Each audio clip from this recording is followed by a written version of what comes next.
Hello guys. I-flex ko lang yung ano na to. Yung basahan na to Ito. Nawala lang to.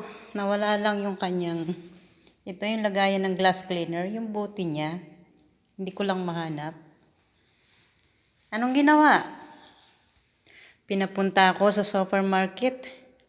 At yan lang ang binili ko. Isipin nyo guys.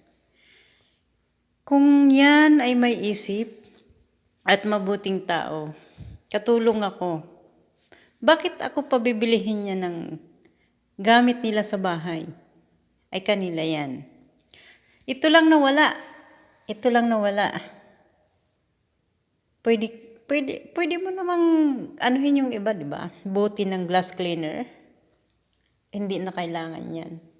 Nasabi ko sa inyo, napaka big deal yung ginagawa niya. Big deal sa kanya yan. Yung maliit na bagay. Pag hindi mo makita yan, at once na hindi mo makita yung isang bagay na hinahanap niya sa'yo, minuto yan, tatanungin yan sa'yo. Nasaan? Bakit hindi mo ginamit? Binili ko yan. Hindi ko lang makita. Hindi ako makaano kasi, pasensya na po kayo. Hindi ako makamubon Ito lang Ito lang nawala Yung lagayan lang ng glass cleaner. Ito naman buo bago pa. Yung kanyang pang mop. Nandun sa taas yung luma. Bago to ngayon yung binili ko. Ito lang. Kung makikita ninyo yung buti na yan, yan lang po yan. Yan lang ang lagayan ng glass cleaner. Hindi ko lang po makita. Anong ginawa? Tinawagan yung driver.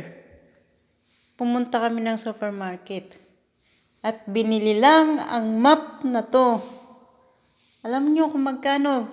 124. Pira ko yan. Pira ko pang binili ko dyan. Tama ba yan? Tama ba yan ang ginagawa niya sa akin? Parang nakaka-insulto o nakaka-ano, diba? Kayo po, kung anong masasuggest ninyo, kung anong masasabi ninyo. Ano po yung kung hindi kayo mangyak-ngyak sa sama ng loob? Ano kaya? Ano yung masasabi nyo? Diba? Pira ko yan. Pira ko yan. Hindi ko to bahay.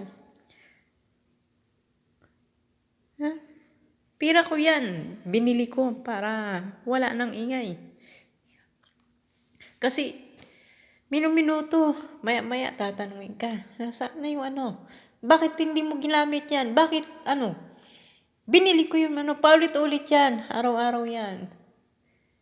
Anong sabi niya? Pumunta ka ngayon sa supermarket at bilihin mo yan.